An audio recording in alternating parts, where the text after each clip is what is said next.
Hey there guys, my name's Joe ExWadtic and welcome to MECH. As you all know, I've got a deck profile that is near and dear to my heart, nice and orange, and it's all about murder, mayhem, and orange pips, and we're going to go ahead and call it the Tiger King. Alright, let's go ahead and dive right into the guts of the deck profile. As the title indicates, there is a tiger in here, and it's our boy Pounce. Now I have to admit, when he first came out and I pulled him, I wasn't really all that thrilled with him, and I'll be honest, if it wasn't for Jimmy over at Jank Labs, I probably wouldn't have given him much of a second look. That guy's got quite a few ideas, and I am quite impressed. He is intelligent. Unlike that bitch Carol Baskin. Next up, we got Crankcase. Now, as you all know, he has a skill when he is in bot mode that if you have 5 or more cards in your hand, he boosts +3 to his attack, which puts him as a nice solid 8. That's pretty impressive considering his star level. And then when he flips down, you get to draw a card. I'll be honest, I don't flip him down terribly often, but he honestly does quite a bit in this deck. And then last but not least, we've got Fangry. Pretty cookie cutter as far as like aggro goes right now. When he swings up, he gets the bold 2. And I think that that's pretty impressive, especially for a deck like this. Now, to make sure his stars didn't get too big, I went ahead and I popped Kreb on top of him. Now, Kreb gives him +2 health, which pushes him up to 13, and then when he pops off, you get yourself a 2/2/0, which is pretty cool. And the one thing I did fail to mention, which it helps, but isn't super necessary right now, is that when you flip Pounce up, you get to look at the top 3 cards. And if you spot a secret action amongst them, you can put one of them into your hand, and then you can stack the rest in whatever order you choose. But even if you don't hit one, just being able to reorder the cards on top of your deck is pretty cool. And then when he's over in alt mode, he gets +2 for each secret action that you have face up or face down. And that comes into play, and I'll cover that in a little bit. So I'm going to go ahead and tuck Kreb right here. And we're not quite done because, as you noticed, we have 3 stars that are missing. And they're not all battle cards. I'm running Infiltration for Pounce because when he flips into alt mode, I have the option to flip Infiltration down and then play 2 secret actions from my hand. Now, this is in addition to any actions I choose to play for my turn. So if I have 3 secret actions, I can play them all. But if I have, say, a Reckless Charge, I can give him the +2 for each of those secret actions and then drop the Reckless Charge to make him even bigger. And you guys all know me, going orange and going aggro is kind of my thing. Now that still leaves us 2 stars. One of those stars I have is Villainous Spotlight, which actually boosts me up to being able to have 3 stars provided that they're all orange. And I really like this card. I'll cover the star cards as we go into the actual battle card deck, and I guess we'll go ahead and do that now. I'll jump right over into upgrades. Alright guys, to start off with upgrades, I have to tell you, this one's a little lighter than I normally go, but I feel like each of these has a place in this deck, so it really didn't hurt that I was running more actions. Also, with using Pounce's abilities, I wanted to have more secret actions in the deck, so I took away from the upgrades instead of other actions to make room for them. Alright, so let's go ahead and get started with the classic. I got 3 Improvised Shield. There's not much I really got to say about this. You all know what it does. You all know what it is, so we're just going to keep going. Same for this next one. I got Grenade Launcher. It's an aggro deck. You know that this thing is going to be an absolute beast, and having the +4 attack is awesome. Now, something a little different, and I know a lot of people are using it now too. I went with Paralyzobox because it's just another Grenade Launcher, and I love me some Grenade Launcher. The only difference is this one sticks around. Now, none of my guys are ranged, so I can't snag them on the green pips, but just being able to have just an extra Grenade Launcher in there is great. And also, because it triggers when you attack, it gets around things like Sabotaged Armaments because it gives you the boost, and if it goes boom, you still already got what you needed from it. So it's basically another Grenade Launcher in that sense. Now, I got 2 Power Punches. I was going to go with Erratic Lightning originally, but I found that I didn't like having the -1 defense that stuck around. So just adding the bold 3 is essentially the same thing, and then it falls off. It has the same pips, but it falls off instead of giving you the -1, which I thought was more useful. Now I got only 1 Bashing Shield. I found that I really didn't need more than 1 right now. Not to say I probably won't side one later down the road. when I start working on the sideboard for this. But it does what I need it to. And then, last but not least, I got 1 enforcement batons. I find that being able to scrap someone else's Paralyzo box can be really handy, and it's just generally useful in this build.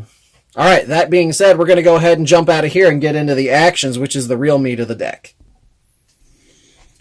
Alright, y'all. Going and getting into actions. You guys know where this is probably going to start. Peace Through Tyranny is in here at 3. You all know how it works. You know how it works in aggro, specifically, and it's generally good in this. I find that I actually played it quite a few times with this deck since I built it, because normally I have to have control of the wheel turn to take full advantage, so I'm not beyond piecing out Fangry and swinging with Kreb just to make sure that everything ends up. Now, not to say that I'll necessarily need it every time, but it is handy, especially against, say, like a 4-wide, since I don't have any untaps. Now, we're going to get to the star card here, and I personally love this because it's so easy for these guys to just get absolutely brutalized. I'm running 3 even the score. Now I'm using the leftover star from my build to play the first one, and then I'm using the 2 stars from Villainous Spotlight for the other 2. And this card is absolutely insane in this because I'll just let Fangry or whatever just pile on their own hurt, and then when they go for a kill, I can make sure to push some of that back. Now, not to say that they won't try and, after the first game, they won't try and time it to avoid this card. But it is still really good. The extra double pips go a long way. Alright, moving in. I got 3 Reckless Charges. You guys all know this one. It's your classic staple in an aggro deck. I know it's not as good as it was because putting damage on your own guys isn't necessarily a good thing, but you know me. I like pumping my guys up as big as they can go and just piling it on. Now, we have a little something extra to add, and that's Blade Fury. And I actually run 3 of these in here. It's quite impressive, and I'll cover it in more detail, but having the weapons that I have and being able to have another card that gives me +4, again, with Paralyzo box, if they scrap the weapon, I don't go back down to the +2. I get the +4 as long as I have the weapon when I play it. So that's still your +8, and there's really no drawbacks to either of those as long as you can ping your Paralyzo box, and that's kind of insane. Now, I got 3 supercharges. I mean, that's pretty standard. You know, the Bolt 3, it works great. I love it. And I'll probably keep using it until something better comes along. I got 3 Fight for Positions in here. I don't run any other black pips that I really know, at least not any orange-black ones. Normally, I would make sure to run 3 of these if I'm running RR Disruptor Blades, but in this case I don't have them in here, but I still like having the extra boost. It's just another boost card, and having 4 boost cards and 4 sets of boost cards, actually, is kind of fantastic for this deck. Now we're going to jump down into the 2 first. I got 2 Defensive Formation. Now mostly this is for pumping up Pounce, and that's kind of insane that he's just going to get +2, and then he'll be able to defend with that extra +1 defense from it. And I personally love this card. It's on Pip. I started using this card back, oh man, I think it was right after Press got banned. I started seeking replacements for it, and this was one of the ones I considered, and it just didn't work. But I feel in this deck it kind of has a little bit of room for it. I'm running 2 Stable Covers. I love this card. It is fantastic right now. It has a black Pip. And on top of that, it gives me the +1, and now your Pierce doesn't do anything. And that's fantastic. Now, the one thing that made me sad about this card, I'm straying a little bit from the deck profile, is they did rule that if you use Stable Cover with Autobot Jazz, he still doesn't trigger his ability if he flips the 2 whites, which I thought was kind of lame. But I kind of understand why they did it. They still have Pierce, they just can't use it. But that's just me. All right, off the shtick, back into the cards. All right, I got 1 more twofer, and that's 2 copies of Swerve. I like Swerve. This lets me pull people that are in alt mode in bot mode back into alt mode, so I can flip them again. So I can, I don't know, I can swing with Crankcase, and then I can flip him back. He'll get the extra defense, and then I'll get the draw card. I mean, that's pretty good. It's for the white and black pip, but mostly It was to fill out some white, some secret actions, and it has a little bit of utility in here. Now, I got 3 1/4s in here, and they have their use, but I'm kind of surprised I ran so many, I'll be honest. I got 1 hiding spot. Okay, so I get to swing with Pounce. Oh, now you got to go beat up on Crab. Okay. The redirection is great, but it's kind of situational, so I found that running more than 1 was kind of pointless. All right, I got 1 rollout. I find I don't use it a terrible lot, but sometimes it's just good to flip Pounce down as well as flip Crankcase back down, like say if you're on your wheel turn. But the situations where I really use it is rare, but I liked the idea of having it, so I'm going to keep trying it, and if I find something better, I'll probably replace it. But in the meantime, I mean, this just works. And then last but not least, I got 1 Hold the Line. And that card's going to be kind of a staple in just about every deck, even as a 1-of. And I mean, it's good because you pop that, you know you're going to pop that head off, but you're still fighting for a little bit of health. You know, drop the Hold the Line, smash whatever head you need to in. Head pops off. You got a little bit of defense. You can survive maybe 1 more turn to win the game. Sometimes it helps, sometimes it doesn't. I needed more white pips. So there it is.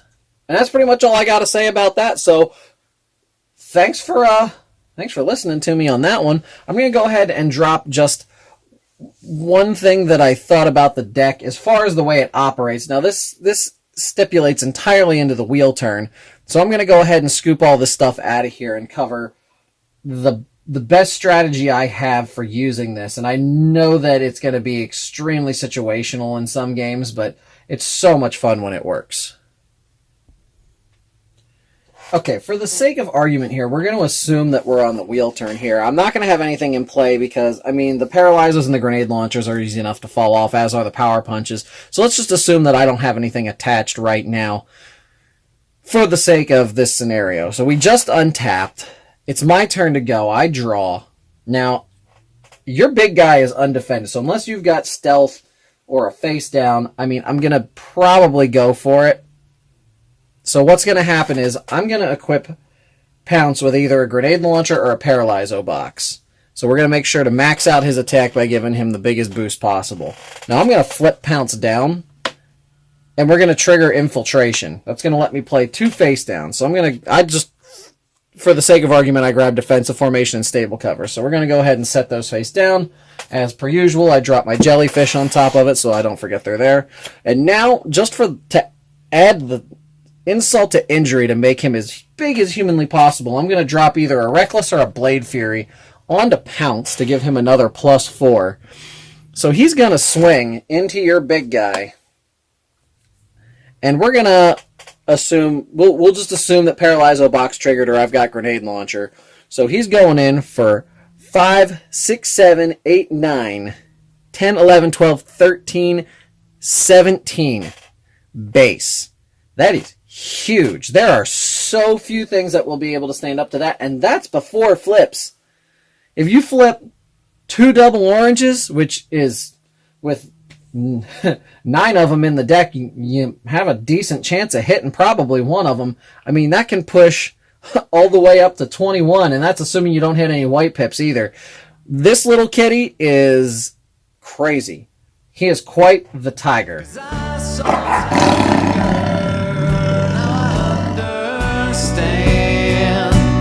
I saw a tiger, and the tiger saw a man.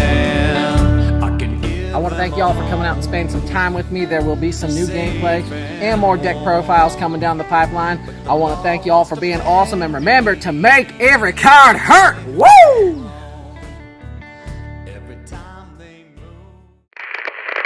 Gotta be careful of this here tiger here because she'll damn near take your arm off.